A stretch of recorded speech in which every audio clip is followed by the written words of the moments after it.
Hi friends, welcome to my channel. आज की video में हम देखने वाले हैं जीके के मोस्ट इंपॉर्टेंट क्वेश्चन का पार्ट 2, यानी कि 1000 क्वेश्चन की सीरीज चल रही है। इसके अंदर मैं पार्ट 1 और पार्ट 2 के अंदर आपको क्वेश्चंस करा रही हूँ, और जो कि आपके हर एक एग्जाम के लिए बहुत ही ज़्यादा इंपॉर्टेंट है। और जनरल नॉलेज के हिसाब से भी आपको ये क्वेश्चन पता होने चाहिए एक तरह से। और उसके अलावा भी अगर आप किसी कॉम्पिटेटिव एग्जाम की प्रिपरेशन कर रहे हैं तो उसके लिए भी आपके लिए मोस्ट इंपॉर्टेंट हो जाएंगे। चलिए स्टार्ट करते हैं। हमारा क्वेश्चन नंबर 1 आपको दिया है, सॉरी 51, क्योंकि 50 तक तो हमने कर लिए थे फर्स्ट वीडियो में। उसका मैं आपको डिस्क्रिप्शन में लिंक दे दूँगी, आप ज़रूर से देख लेना उसे। क्वेश्चन नंबर 51 है, सूर्य की सतह का लगभग तापमान कितना है? यहाँ पे आपको ऑब्जेक्टिव्स दिए हुए हैं। ऑप्शन ए दिया है 500 डिग्री सेल्सियस, 600 डिग्री सेल्सियस, या 6000 डिग्री सेल्सियस, या फिर 60000 डिग्री सेल्सियस। तो सन जो है उसका टेम्परेचर जो होता है वो 6000 डिग्री सेल्सियस होता है। उसका जो टेम्परेचर है 6000 डिग्री सेल्सियस।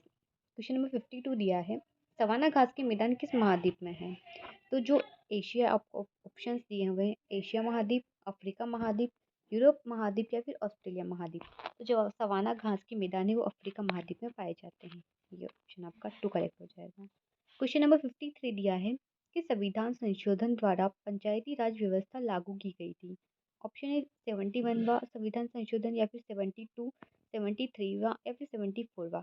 कौन से कॉन्स्टिट्यूशनल अमेंडमेंट द्वारा पंचायती राज व्यवस्था लागू की गई थी?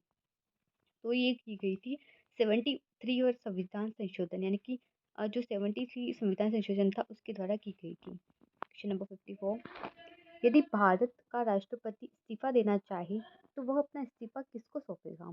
ऑप्शन ए उपराष्ट्रपति, ऑप्शन बी लोकसभा अध्यक्ष, ऑप्शन सी प्रधानमंत्री, या ऑप्शन डी सर्वोच्च न्यायालय के न्यायाधीश को। तो राष्ट्रपति उपराष्ट्रपति को ही अपना त्यागपत्र भेजता है। क्वेश्चन नंबर 55, उत्तर प्रदेश में लोकसभा की सीटें कितनी हैं? Option A 75, option B 80, option C 82, या फिर ऑप्शन डी आपको दिया है 95। तो उत्तर प्रदेश में लोकसभा की सीटें हैं 80, यानी कि 80। तो ऑप्शन नंबर 2 आपका आंसर हो जाता है। क्वेश्चन नंबर 56 दिया है, भगवान महावीर जैन का जन्म कहाँ हुआ था? जो भगवान महावीर जी थे वो जैन धर्म से संबंधित है। तो option A Vaishali, option B Pawapuri, option C Lumbini, या ऑप्शन डी राजगृह। तो उनका जो जन्म हुआ था वैशाली में हुआ था। क्वेश्चन नंबर 57, प्रोटॉन की खोज किसने की थी? Option A Rutherford, option B Chadwick, option C Goldstein, या ऑप्शन डी अल्बर्ट आइंस्टीन। तो प्रोटॉन की खोज की थी रदरफोर्ड ने। ऑप्शन नंबर ए करेक्ट हो जाएगा आपका। क्वेश्चन नंबर 58 आपको दिया है, भारत का प्रथम परमाणु बिजली घर स्थापित किया गया था। ऑप्शन ए तारापुर में, ऑप्शन बी उदयपुर में, ऑप्शन सी हैदराबाद में, या फिर ऑप्शन डी। क्वेश्चन नंबर 58 आपको दिया है, भारत का प्रथम परमाणु बिजली घर स्थापित किया गया था। ऑप्शन ए तारापुर में, ऑप्शन बी उदयपुर में, ऑप्शन सी हैदराबाद में, या फिर डी आपको दिया है रांची में। तो जो प्रथम परमाणु बिजली घर है वो तारापुर में स्थापित किया गया था। ऑप्शन ए आपका करेक्ट हो जाएगा। क्वेश्चन नंबर 59, शांति निकेतन की स्थापना किसने की थी? Option A Kalidas, option B Swami Vivekananda, option C Subhash Chandra Bose, या फिर ऑप्शन डी रविंद्रनाथ टैगोर। तो शांति निकेतन की स्थापना आप सभी जानते हैं रविंद्रनाथ टैगोर ने की थी। ऑप्शन डी करेक्ट हो जाएगा। क्वेश्चन नंबर 60 आपको दिया है, किसके शासनकाल के दौरान प्रथम बौद्ध संगति का आयोजन किया गया था? बिम्बिसार, अजातशत्रु, या फिर उदयन, या फिर इनमें से कोई नहीं। इसका करेक्ट आंसर हो जाएगा अजातशत्रु।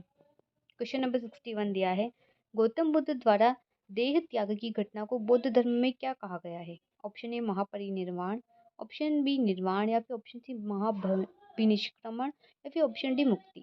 तो गौतम बुद्ध द्वारा जो देह त्याग की घटना है उसको बौद्ध धर्म में महापरिनिर्वाण कहा गया है। क्वेश्चन नंबर 62, अर्थशास्त्र यानी कि इकोनॉमी के क्षेत्र में पहला नोबेल प्राइज किस वर्ष यानी कि कौन से ईयर दिया गया था?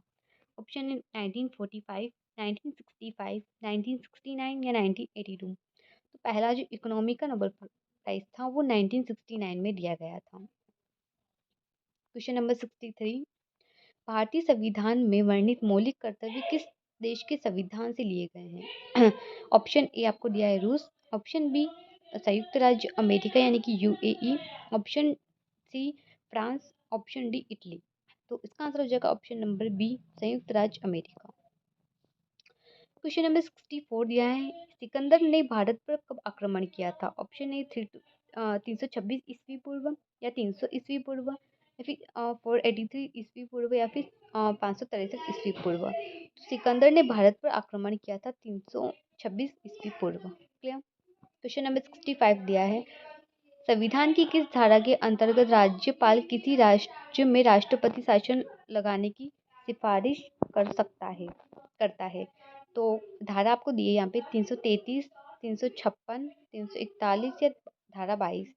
356 के तहत ये करता है, धारा 356। क्वेश्चन नंबर 66 है, भारत के राष्ट्रीय विकास परिषद का अध्यक्ष कौन होता है। ऑप्शन ए राष्ट्रपति, ऑप्शन बी उपराष्ट्रपति, ऑप्शन सी प्रधानमंत्री या ऑप्शन डी लोकसभा अध्यक्ष।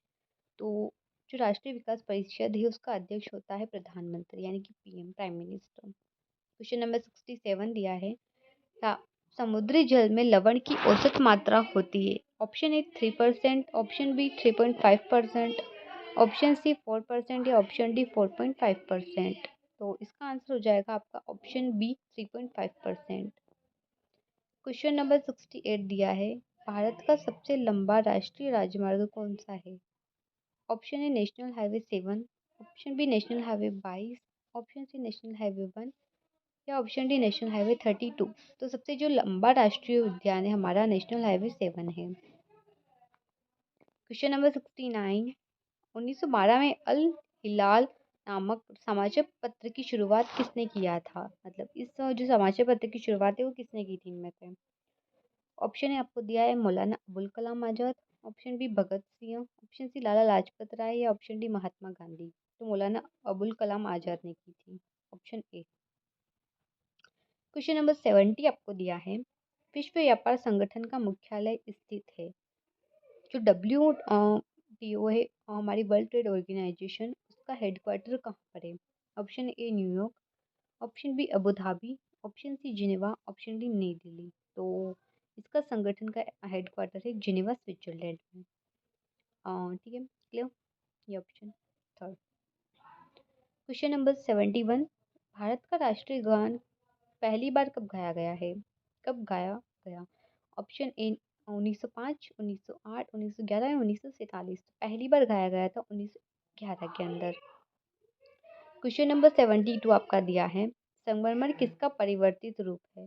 ग्रेफाइट, ऑप्शन बी चूना पत्थर, ऑप्शन सी बूझा चूना या फिर उपरोक्त सभी। तो संगमरमर आप सब जानते हैं चूना पत्थर का परिवर्तित रूप है। क्वेश्चन नंबर 73 दिया है, सन 1922 में चोरा चोरी कांड के बाद महात्मा गांधी ने किस आंदोलन को स्थगित कर दिया गया था। मतलब जो चोरा चोरी कांड हुआ था उसके बाद उन्होंने कौन सा आंदोलन स्थगित कर दिया गया, पोस्टपोन। ऑप्शन ए असहयोग आंदोलन, ऑप्शन बी नमक सत्याग्रह, ऑप्शन सी खिलाफत आंदोलन या ऑप्शन डी भारत छोड़ो आंदोलन। तो असहयोग आंदोलन को इसको कर दिया गया था। ऑप्शन 70, क्वेश्चन नंबर 74 आपको दिया है, असहयोग आंदोलन को और किस नाम से जाना जाता है। ऑप्शन ए दांडी यात्रा, ऑप्शन बी नमक सत्याग्रह, ऑप्शन सी खिलाफत आंदोलन या ऑप्शन डी सविनय अवज्ञा आंदोलन। तो इसको जाना जाता है सविनय अवज्ञा आंदोलन की तरह। ऑप्शन नंबर 4 का करेक्ट आंसर हो जाएगा। क्वेश्चन नंबर 75, देश स्वतंत्रता के समय भारतीय राष्ट्रीय कांग्रेस के अध्यक्ष कौन थे।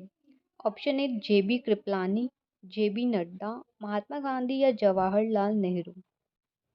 क्वेश्चन हमें दिया था तो इसका आंसर हो जाएगा option number A JB Kripalani. Clear. Question number 76 आपको दिया है, महान चिकित्सक। क्वेश्चन नंबर 76 दिया है, महान चिकित्सक चरक किसके दरबार में थे। ऑप्शन आपको दिए हैं अशोक, कनिष्क, अकबर या अजातशत्रु। तो इसका हो जाएगा ऑप्शन बी कनिष्क के दरबार में थे। क्वेश्चन नंबर 77, नाथुला दर्रा किस भारतीय राज्य में स्थित है। असम, अरुणाचल प्रदेश, सिक्किम या उत्तराखंड। तो नाथुला दर्रा है वो हमारी है सिक्किम में प्रेजेंट। ठीक है। क्वेश्चन नंबर 78 दिया है, मुस्लिम लीग और भारतीय राष्ट्रीय कांग्रेस के बीच लखनऊ समझौता किस वर्ष हुआ था। ऑप्शन ए दिया है 1916 में, 1929 में, 1936 में या 1947 में। तो जो समझौता हुआ था वो 1916 में हुआ था। क्वेश्चन नंबर 79, पानीपत का तीसरा युद्ध कहाँ हुआ था। मतलब किन किन के बीच में हुआ था पानीपत का जो तीसरा युद्ध है वो बाबर और इब्राहिम लोदी के बीच, बाबर और राणा सांगा के बीच, मराठों और अहमद शाह अब्दाली के बीच, ऑप्शन डी दिया अफगानों और मराठों के बीच। तो जो तीसरा युद्ध हुआ था वो मराठों और अहमद शाह अब्दाली के बीच हुआ था। क्वेश्चन नंबर 80, भारत निम्नलिखित में से किस भारतीय राज्य की सीमा चीन, नेपाल और भूटान से मिलती है, यानी कि तीनों से मिलती है इनकी सीमा? उत्तर प्रदेश, अरुणाचल प्रदेश, सी सिक्किम, ऑप्शन डी दिया है आपको पश्चिम बंगाल। तो जो सिक्किम है उसकी मिलती है। क्वेश्चन नंबर 81, विश्व विकलांग दिवस प्रत्येक वर्ष किस दिन मनाया जाता है? ऑप्शन ए दिसंबर, ऑप्शन बी 3 दिसंबर, ऑप्शन सी 5 दिसंबर या ऑप्शन डी 23 मार्च। तो 3 दिसंबर को मनाया जाता है। क्वेश्चन नंबर 82, हॉपमैन कप का संबंध किस खेल से है? इनमें से जो आपको खेल दिए गए हैं, option A tennis, option B cricket, option C hockey या ऑप्शन डी फुटबॉल। तो इसका संबंध है टेनिस से। क्वेश्चन नंबर 83, कौन सी खाड़ी भारत और श्रीलंका को एक दूसरे से अलग करती है? ऑप्शन ए बंगाल की खाड़ी, ऑप्शन बी मैक्सिको की खाड़ी, ऑप्शन सी मन्नार की खाड़ी या ऑप्शन डी इनमें से कोई नहीं। तो जो मन्नार की खाड़ी है वो एक दूसरे को अलग करती है इन दोनों को आपस में। क्वेश्चन नंबर 84, म्यांमार की मुद्रा क्या है, यानी कि करेंसी म्यांमार की पूछी है आपसे इनमें? ऑप्शन ए टका, ऑप्शन बी यांग, ऑप्शन सी क्यात या ऑप्शन डी रूबल। तो इसका हो जाएगा ऑप्शन नंबर सी क्यात। तो म्यांमार की तो क्यात हो गई, और टका किसकी होती है? बांग्लादेश की। बांग्लादेश की ढाका राजधानी और टका करेंसी। रूबल हो गई हमारी रूस की। तो क्यात हो गई म्यांमार की। क्वेश्चन नंबर 85, निम्नलिखित में से कौन अरावली पर्वतमाला की सबसे ऊंची चोटी है? ये तो आप सभी को पता होगा। Option A Guru Shikhar, option B Panchkula पर्वत, option C Nanda Devi, option D हरदोल। तो गुरु शिखर सबसे ऊंची 1722 मीटर हम सब जानते हैं, ये जो कि सिरोही में राजस्थान के अंदर है। क्वेश्चन नंबर 86 दिया है, निम्नलिखित में से किस देश की स्थलीय सीमा सबसे बड़ी है? ऑप्शन ए रूस, option B China, option C संयुक्त राज्य अमेरिका या ऑप्शन डी अर्जेंटीना। तो ऑप्शन नंबर बी चाइना की सबसे स्थलीय सीमा जो सबसे बड़ी है। क्वेश्चन नंबर 87, दुनिया की सबसे बड़ी समुद्री सीमा वाला देश कौन सा है, जो सबसे ज़्यादा समुद्री सीमा बनाता है देश? Option A China, option B Sri Lanka, option C Indonesia या ऑप्शन डी कनाडा। तो जो सबसे ज़्यादा बनाता है वो है कनाडा सबसे ज़्यादा। और अगर हमारे इंडिया में बात करें तो गुजरात बनाता है। क्वेश्चन नंबर 88, प्रत्येक वर्ष दिसंबर के किस दिन को सशस्त्र सेना झंडा दिवस मनाया जाता है? ऑप्शंस दिए हैं आपको 4 दिसंबर, 5, 6 या 7 दिसंबर। तो 7 दिसंबर को मनाया जाता है। क्वेश्चन नंबर 89, भारत पाक सीमा रेखा को क्या कहा जाता है? ऑप्शन दिए हैं आपको, मतलब भारत और पाकिस्तान के बीच में कौन सी रेखा है? रेड फ्लिक, मैकमोहन डूरंट या कोई नहीं। तो भारत और पाकिस्तान के बीच में तो आ जाएगी रेड फ्लिक, और भारत और चाइना के बीच में आ जाएगी मैकमोहन, और डूरंड जो है वो भारत और अफगानिस्तान के बीच में है। क्वेश्चन नंबर 90, अमेरिका ने अलास्का को रूस से कब खरीदा था? ऑप्शंस आपको दिए हैं 1865, 1867, 1897 या 1945। तो ऑप्शन नंबर बी 1867 में। ये जो मैं आपको क्वेश्चंस करा रही हूँ, ये आपके हर एक कॉम्पिटिटिव एग्जाम के लिए बहुत इंपॉर्टेंट है, और एक जनरल नॉलेज के हिसाब से बहुत बहुत ज़्यादा इंपॉर्टेंट है। तो इन्हें ज़रूर से पढ़ना और दोस्तों के साथ ज़रूर शेयर करना। क्वेश्चन नंबर 91, अब 10 क्वेश्चन और बचे हैं हमारे। भारत के संविधान सभा ने तिरंगे को भारत के राष्ट्रीय झंडे के रूप में कब अपनाया? ऑप्शंस आपको दिए 23 मार्च 1947, 3 जून 1947, 22 जुलाई 1947 या 26 जनवरी 1950। तो जो अपनाया गया था वो 22 जुलाई 1947 को अपनाया गया। क्वेश्चन नंबर 92, महात्मा गांधी दक्षिण अफ्रीका से भारत कब लौटे? 9 जनवरी 1914, 9 जनवरी 1915, 9 जनवरी 1916 या फिर 9 जनवरी 1911। तो जो महात्मा गांधी थे वो दक्षिण अफ्रीका से 9 जनवरी 1915 को लौटे थे, और इसीलिए 9 जनवरी को हम प्रवासी भारतीय दिवस भी मनाते हैं हर साल। क्वेश्चन नंबर 93, भारत की पहली बोलती फिल्म कौन सी थी? ये तो आप सभी को पता होगा। आलमहारा, अलमारा, राजा हरिश्चंद्र, पुडलिक या फिर कोई नहीं। तो आलमारा थी सबसे पहली बोलती फिल्म। क्वेश्चन नंबर 94 दिया है, भारत की पहली महिला राष्ट्रपति कौन है? Option A Jyoti Basu, option B Pratibha Patil, option C Sarojini Naidu या ऑप्शन डी इनमें से कोई नहीं। तो जो पहली महिला राष्ट्रपति थी हमारी प्रतिभा पाटिल थी। क्वेश्चन नंबर 95, LAN का विस्तृत रूप क्या है? यानी कि आपको फुल फॉर्म पूछी है। Local area network, land area network, located area network या लैंड ऑफ एनी नेटवर्क। तो LAN की फुल फॉर्म होती है local area network. Question number 96, Bharat का गोवा राज्य पुर्तगालियों के शासन से कब मुक्त हुआ था? 1947 में, 1952 में, 1961 में, 1973 में। तो जो गोवा था वो 1961 के अंदर पुर्तगालियों से मुक्त हुआ था, और पुर्तगाली ही जो थे वो सबसे पहले आए थे और सबसे बाद में भी पुर्तगाली ही गए। तंबाकू की खेती भी पुर्तगालियों द्वारा ही बताई गई थी। क्वेश्चन नंबर 97, गौतम बुद्ध महापरिनिर्वाण की प्राप्ति कहाँ हुई थी? Option A Kushinagar, option B Sarnath, option C Vaishali, option D Rajgriha. तो कुशीनगर में हुई थी। क्वेश्चन नंबर 98, बक्सर का युद्ध कब हुआ जिसके परिणाम स्वरूप अंग्रेजों ने बंगाल, बिहार और उड़ीसा का पर अपना अधिकार कर लिया था? यानी कि बक्सर का युद्ध कब हुआ आपको ये बताना है।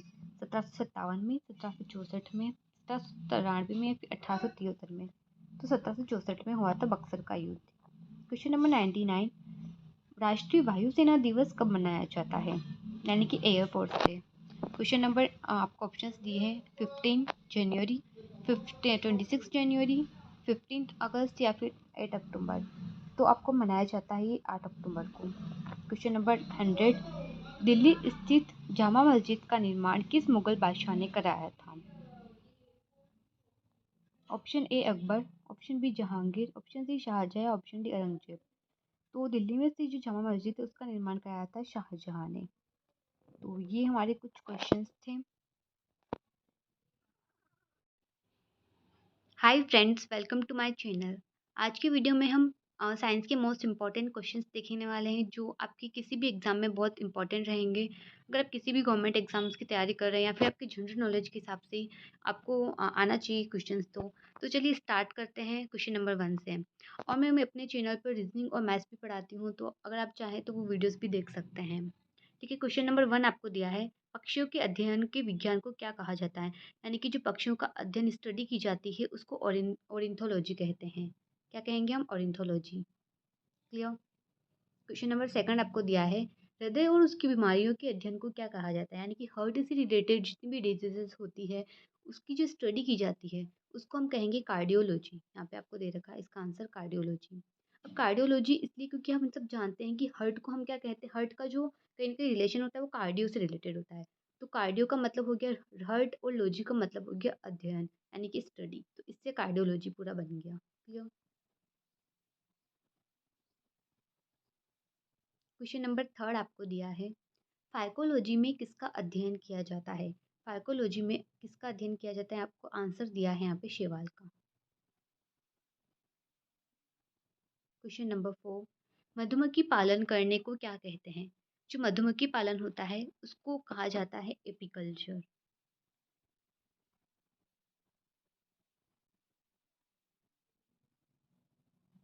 क्वेश्चन नंबर फाइव आपको दिया है, फूलों के अध्ययन को क्या कहा जाता है? यानी कि जो स्टडी की जाती है फूलों के, फ्लावर्स की स्टडी और फ्लावर्स जो होती है उसे हम कहेंगे एंथोलॉजी। ये कुछ क्वेश्चंस आपकी स्टडी से रिलेटेड है ऊपर, जो आपकी मतलब किसी भी चीज़ की स्टडी से रिलेटेड कहीं ना कहीं कॉम्पिटेटिव एग्जाम से पूछा ही जाता है। कीटों के वैज्ञानिक, क्वेश्चन नंबर सिक्स आपको दिया है, कीटों के वैज्ञानिक अध्ययन को क्या कहा जाता है? यानी कि जो कीटों का इंसेक्ट्स जो होते हैं उनके स्टडी को कहते हैं एंटोमोलॉजी। ठीक है, क्वेश्चन नंबर सेवन आपको दिया है, सेरीकल्चर में किसका पालन किया जाता है? सेरीकल्चर में रेशम कीट पालन किया जाता है, ये तो आप सभी को पता ही होगा। सेरीकल्चर में रेशम कीट का। ठीक है, क्वेश्चन नंबर एट आपको दिया है, सब्जी के लिए काम में आने वाले पौधों के अध्ययन को क्या कहा जाता है? तो जो सब्जी के लिए मतलब हम जो वेजिटेबल्स यूज़ करते हैं उसमें जो भी पौधे यूज़ में आते हैं उनका उनकी जो स्टडी होती है उसे हम ओलरीकल्चर कहते हैं। Clear? Question number 9, VT culture के द्वारा किसका उत्पादन होता है? तो वीटी कल्चर के द्वारा हमारा अंगूर का उत्पादन होता है। क्वेश्चन नंबर 10, जेरंटोलॉजी किसके अध्ययन को कहा जाता है? जेरंटोलॉजी जो होता है वो वृद्ध यानी कि जो बूढ़े लोग होते हैं जो जवान नहीं है उनकी स्टडी को हम जेरंटोलॉजी कहते हैं। क्लियर? क्वेश्चन नंबर 11, पेडोलॉजी में किसका अध्ययन किया जाता है? अब जो हमारी मिट्टी जो सॉइल होती है उसका उसकी जो स्टडी की जाती है उसको उसके अध्ययन को हम क्या कहेंगे? पेडोलॉजी। ठीक है, इसमें आपको जस्ट उल्टा क्वेश्चन दिया है थोड़ा सा। क्वेश्चन नंबर 12, अस्थियों का अध्ययन विज्ञान की किस शाखा के अंदर किया जाता है? जो अस्थियां होती हैं हमारी उनका अध्ययन किया जाता है ऑस्टियोलॉजी में। इसका तो आंसर अस्थियां से ऑस्टियोलॉजी याद रह जाएगा। आई होप आपको। क्वेश्चन नंबर 13, सर्पों यानी कि सांप जो होते हैं स्नेक्स, उनके अध्ययन को कहा जाता है सर्पेटोलॉजी। इसमें तो आपको यहीं से दिख जाएगा सर्प और यहाँ पे सर्पेटोलॉजी। क्लियर? तो इजीली आप समझ सकते हैं सर्प से सर्पेटोलॉजी, तो इसमें याद करने की ज़रूरत नहीं है आपको इतना। क्वेश्चन नंबर 14, उड़ने वाले जीवों में कौन सा पक्षी वर्ग में नहीं आता है? तो जो पक्षी है वो है चमगादड़। क्वेश्चन नंबर 15, नीलगाय किस कुल में आती है? नीलगाय जो होती है हमारी वो हिरण के अंदर आती है। मकड़ी में जो लेग्स होती है वो कितनी होती है? तो मकड़ी में टोटल 8 लेग्स होती है, यानी कि उनकी टांगे। क्वेश्चन नंबर 17, चट्टानों पर उगने वाले पादप क्या कहलाते हैं? चट्टानों पर जो पौधे या पादप उगते हैं उनको हम कहते हैं शैलोदविद। ठीक है। क्वेश्चन नंबर 18, पौधे की किस भाग से हल्दी प्राप्त होती है? जो हम हल्दी यूज करते हैं वो पौधे के तने या तने से प्राप्त होती है। क्वेश्चन नंबर 19, मसालों में कौन सी एक पुष्प कलिका होती है? तो मसालों में जो लौंग है वो एक पुष्प कलिका होती है। क्वेश्चन नंबर 20, लहसुन की गंध का क्या कारण है? यानी कि जो हम लहसुन यूज़ करते हैं हमारी डेली लाइफ में सब्जियों बनाने में या फिर किसी में भी, तो उसमें जो होता है उसकी जो स्मेल आती है वो सल्फर यौगिक के कारण आती है, यानी कि सल्फर होता है उसकी रीज़न की वजह से गंध आती है। क्वेश्चन नंबर 21, कुनेन किससे प्राप्त होती है? कुनेन जो है आवृत्ति बीज पादप से प्राप्त होती है। क्वेश्चन नंबर 22, सिंकोना की छाल से बनी औषधि किसके उपचार में पाई जाती है? तो मलेरिया। ठीक है। क्वेश्चन नंबर 23, डूबने से हुई मृत्यु का पता लगाने के लिए किस टेस्ट का प्रयोग करते हैं? यानी कि हम जो टेस्ट करते हैं, जैसे कोई इंसान डूब के मरा है तो हम उसका पता कैसे लगाते हैं? उसके लिए डाइटम टेस्ट किया जाता है, उससे हमें पता चल जाता है कि इसकी जो मौत है वो डूब डूब के हुई है या नहीं। क्वेश्चन नंबर 24, अल्फांसो आम की प्रजाति कौन सा उत्तक प्रवाहित है? तो स्पंजी उत्तक। क्वेश्चन नंबर 25, पौधे जो नमक युक्त मिट्टी में उगते हैं, यानी कि ऐसे पौधे जो नमक युक्त मिट्टी में उगते हैं उनको हम क्या कहेंगे? हेलोफाइट। क्वेश्चन नंबर 26, अधिकांश कीट किस अंग से श्वसन करते हैं? यानी कि बहुत से कीट जो होते हैं वो जो श्वसन करते हैं वो वातक तंत्र से करते हैं। क्वेश्चन नंबर 27, सेब के फल में लाली आने का क्या कारण है? तो उसका कारण होता है एंथोसाइनिन। एंथोसाइनिन के कारण उसमें थोड़ी लालिमा आती है। ठीक है। क्वेश्चन नंबर 28, टमाटर के लाल रंग का क्या कारण है? यानी कि किस वजह से टमाटर का रंग लाल लाल दिखाई देता है हमें? तो लाइकोपिन के कारण ऐसा होता है। क्लियर? लाइकोपिन की रीजन की वजह से हमें वो टमाटर रेड कलर का दिखाई देता है। क्वेश्चन नंबर 29, कवाक और शैवाल के मिश्रण को क्या कहा जाता है? यानी कि कवाक और जो शैवाल है उनका मिश्रण लाइकेन कहलाता है। क्वेश्चन नंबर 30, प्याज काटने पर कौन सा एंजाइम निष्कासित होता है? जैसे हम प्याज काटते हैं तो कैसे हमारी आंखों में आंसू आते हैं, तो उससे कौन सा एंजाइम निष्कासित होगा? सिथेंज। ठीक है। क्वेश्चन नंबर 31, पपीते में पीले रंग का क्या कारण है? जैसे हमने अभी देखा कि टमाटर में लाल रंग का क्या कारण है, तो अब यहाँ पर पूछा है पपीते में पीला रंग किस वजह से होता है? तो वो होता है केरी का जेंथिन के कारण। केरी का जेंथिन याद रखना। क्वेश्चन नंबर 32, शलजम, गाजर और शकरकंद किसका रूप है? ये जो ही रूपांतरित जड़ होती है, ये तीनों चीजें शलजम, गाजर और शकरकंद। क्वेश्चन नंबर 33, सोडियम बेंजोएट मुख्यतः किसका घटक है? जो सोडियम बेंजोएट होता है वो कोशिका भित्ति का घटक है। क्लियर? क्वेश्चन नंबर 34, डीएनए संरचना का सही मॉडल किसने दिया है? ये तो आप सभी को पता ही होगा, वाटसन और ग्रीक ने डीएनए संरचना दी है। डीएनए और आरएनए दो चीजें होती है। Deoxy ribo ribo nuclei D sorry deoxy ribo nucleic अम्ल और राइबोस न्यूक्लिक अम्ल। ठीक है। इन दोनों की फुल फॉर्म होती है। क्वेश्चन नंबर 35, यूकैरियोटिक सेल में प्लाज्मा झिल्ली किसकी बनी होती है? जो यूकैरियोटिक सेल होते हैं, प्रोकैरियोटिक और यूकैरियोटिक के बारे में तो आपने सुना ही होगा, अगर आप जानते हैं, थोड़ा बहुत पढ़ते हैं, तो उसमें जो प्लाज्मा झिल्ली होती है वो फास्फोलिपिड की बनी होती है। ठीक है। मानव शरीर में गुणसूत्र कितने होते हैं? गुणसूत्रों की जो संख्या होती है वो 46 होती है। क्वेश्चन नंबर 37, मानव शरीर की कोशिकाओं में पाया जाने वाला मुख्य पदार्थ है, यानी कि मुख्य पदार्थ कौन सा पाया जाता है? हमारी जो सेल्स होती है, कोशिकाएं होती है, उसमें प्रोटीन पाया जाता है। क्वेश्चन नंबर 38, पादप कोशिका और जंतु कोशिका में किसका मुख्य अंग है? तो कोशिका भित्ति। क्वेश्चन नंबर 39, कोशिकीय श्वसन का मुख्यतः केंद्र कौन सा है? जो कोशिकीय श्वसन है उसका जो मुख्यतः केंद्र होता है वो सूत्रकणिका होता है। क्वेश्चन नंबर 40, किसी कोशिका में अचल संपत्ति किसको माना जाता है? कोशिका में जो संपत्ति होती है अचल उसको न्यूक्लिक एसिड को मानते हैं। क्वेश्चन नंबर 41, कोशिका में कौन सी पाचन थैली अथवा मृत्यु की थैली कहलाती है? यानी कि जो मृत्यु की थैली होती है वो लाइसोसोम कहलाती है। ठीक है। क्वेश्चन नंबर 42, एचआईवी में कौन सा न्यूक्लिक अम्ल पाया जाता है? तो टू डीएनए पाया जाता है इसके अंदर। एचआईवी तो आप जानते ही होंगे, एचआईवी एक वायरस होता है, ह्यूमन सॉरी।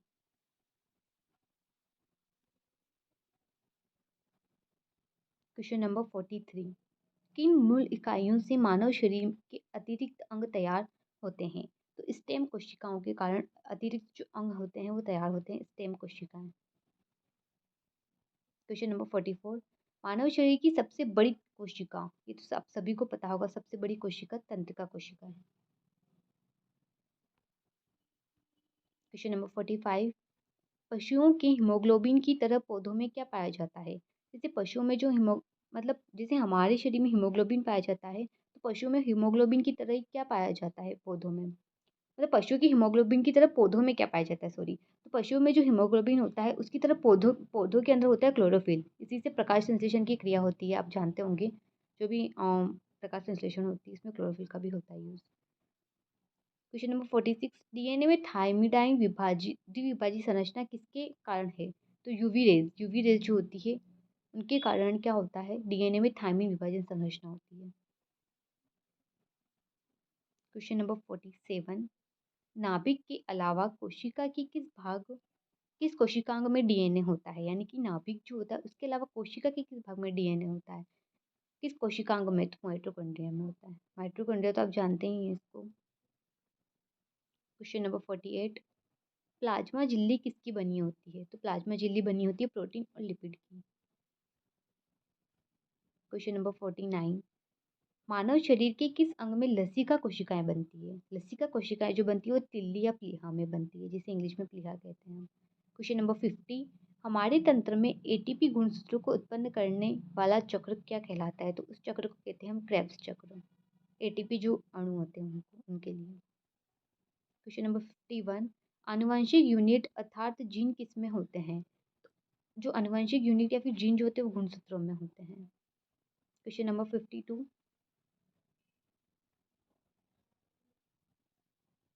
जानवर एक दूसरे को आकर्षित करने के लिए कौन सा रस छोड़ते हैं? तो वो होता है फेरोमोन। क्वेश्चन नंबर 53, जीन शब्द का सबसे पहले जो प्रयोग किया था वो किसने किया था? मतलब शब्द का यूज सबसे पहले किया था W.L. जोहानसन ने। चींटी में फार्मिक अम्ल पाया जाता है, तो आप सभी को पता होगा कि चींटी के जो डंक होते हैं उसके अंदर कौन सा एसिड पाया जाता है? फार्मिक अम्ल। जब चींटी आपको डसती है तो उसमें फार्मिक एसिड रिलीज करती है। क्वेश्चन नंबर 55, आनुवंशिकता के नियम किसने प्रतिपादित किए? यानी कि जो आनुवंशिक की है उसके नियम मेंडल ने दिए थे, जॉन मेंडल, हम सब जानते हैं। क्वेश्चन नंबर 56, जन्म से पहले शिशु का लिंग किससे निर्धारित होता है? तो पिता के शुक्राणु से। क्वेश्चन नंबर 57, भ्रूण के पोषण में कौन सी संरचना सहायक होती है? तो उसकी जो संरचना सहायक होती है वो प्लेसेंटा है।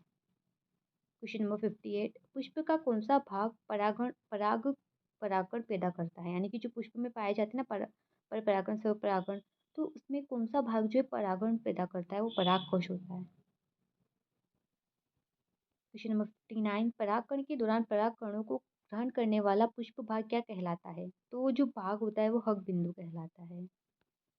क्वेश्चन नंबर 60 है, वर्तमान आधुनिक आनुवंशिकी विज्ञान के जनक, यानी हमने पहले देखा था आनुवंशिकी का जनक, अब देखते हैं वर्तमान आनुवंशिकी का जनक जो है वो ग्रेगर जॉन मेंडल है।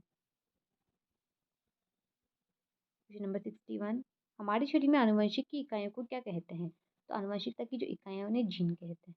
क्वेश्चन नंबर 62, जंपिंग जीन के सिद्धांत का प्रतिपादन किसने किया था? जंपिंग जीन का जो सिद्धांत था वो दिया था बारबरा मैक्लीटॉक ने। क्वेश्चन नंबर 63, डीएनए में उपलब्ध कौन सा यौगिक एमिनो अम्ल नहीं बनाता है? जो टायरोसिन होता है वो एमिनो अम्ल नहीं बनाता, एमिनो एसिड। क्वेश्चन नंबर 64, मेंढक में गुणसूत्रों की संख्या कितनी होती है? तो मेंढक में जो गुणसूत्र होते हैं वो 26 पाए जाते हैं। क्वेश्चन नंबर 65, बिना बीज के फलों को विकसित करने की विधि को क्या कहते हैं? यानी कि बिना बीज के फलों को विकसित करने की जो विधि है वो टिश्यू कल्चर कहलाती है। क्वेश्चन नंबर 66, जीन विकास को सर्वप्रथम किसने समझाया? जो जीन विकास है उसके उसके सर्वप्रथम लेमार्क ने समझाया।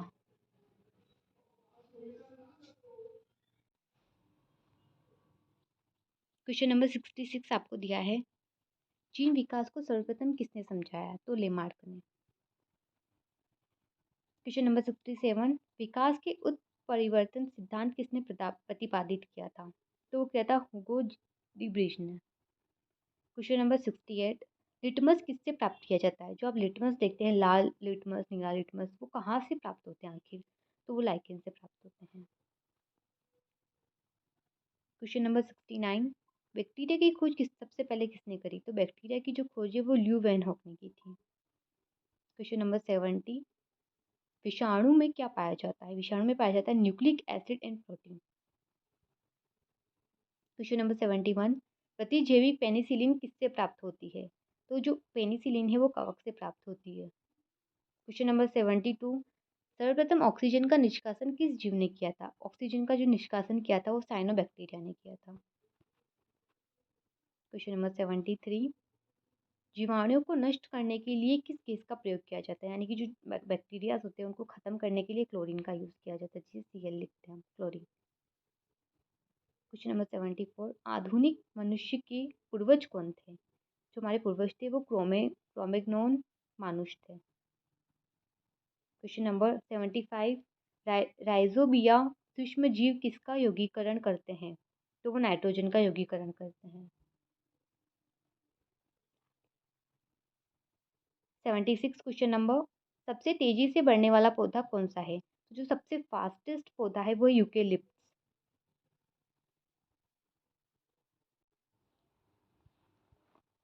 क्वेश्चन नंबर 77, वह पौधा कौन सा है जो अपने भोजन के लिए कीटों को पकड़ता है? तो वो है यूट्रिकुलेरिया। क्वेश्चन नंबर 78, चाय पर लाल कीट किसके कारण लगता है? जो लाल कीट है वो कवक के कारण लगता है। क्वेश्चन नंबर 79, टीनिया सोलियम परजीवी किसमें पाया जाता है? ये परजीवी मनुष्य की आंत में पाया जाता है। क्वेश्चन नंबर 80, आलू की आंखें किस लिए उपयोगी होती है? तो वो कायिक प्रवर्धन के लिए। यानी कि जो आलू के वो छोटी छोटी देखते हैं ना, जब वो निकालते हैं हम, तो वो जो छोटी छोटी चीज़ें होती है वो कायिक प्रवर्धन के लिए उपयोगी है। क्वेश्चन नंबर 81, कौन सा पौधा फल नहीं देता परंतु बीज देता है? मतलब ऐसा पौधा जो फल नहीं देता है लेकिन बीज जरूर देता है, तो वो है साइकेस। क्वेश्चन नंबर 82, सबसे न्यूनतम ज्वलनशील फाइबर कौन सा है? जो न्यूनतम ज्वलनशील है वो कपास है। क्वेश्चन नंबर 83, प्याज में किस भाग में खाद्य जमा होता है? तो शल्क पत्र में। क्वेश्चन नंबर 84, पुष्प की किस भाग द्वारा प्रकाश संश्लेषण किया जाता है? तो बाहर जो दलपुंज है उसके द्वारा किया जाता है। क्वेश्चन नंबर 85, संसार में सबसे बड़ा वृक्ष कौन सा है? तो सिकोया जो है सबसे बड़ा वृक्ष है। क्वेश्चन नंबर 86, सबसे छोटा आवृत बीजी जो पौधा है वो है लेमना। क्वेश्चन नंबर आपको दिया है 87, सबसे बड़ा फल कौन सा है? जो सबसे बड़ा फल है वो है लोडोसिया। क्वेश्चन नंबर 88, सबसे बड़ा नर युग्म किसका है? तो सबसे बड़ा जो नर युग्म है वो साइकस का है।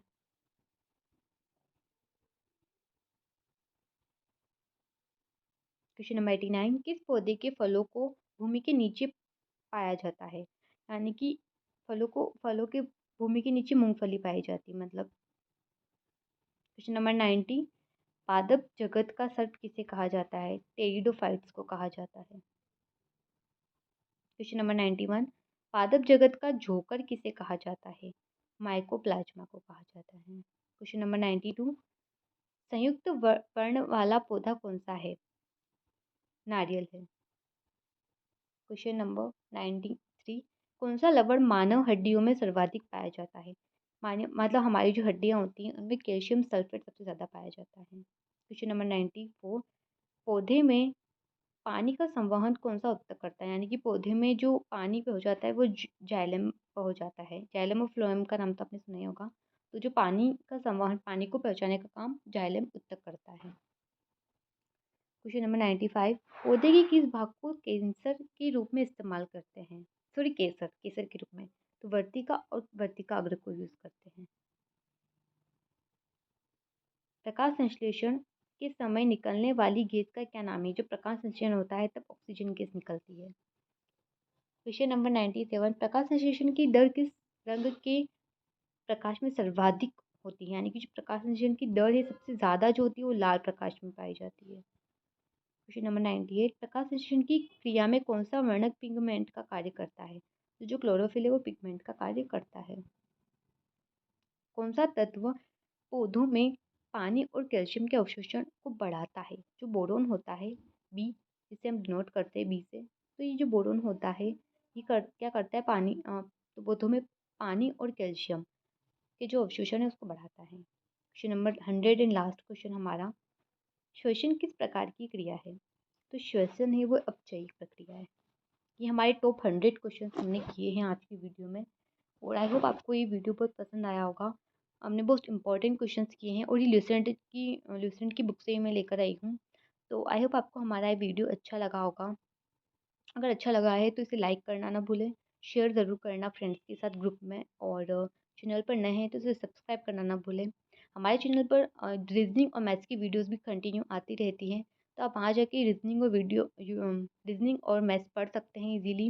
मैंने बहुत इजी कंसेप्ट में मैंने समझाने की कोशिश की है, और अगर आपको पसंद आता है तो ज़्यादातर फ्रेंड्स के साथ ज़रूर शेयर करना, और कमेंट में ज़रूर से ज़रूर बताना कि आपको ये वीडियो कैसा लगा। Thank you so much for watching this video. मिलते हैं नेक्स्ट वीडियो में।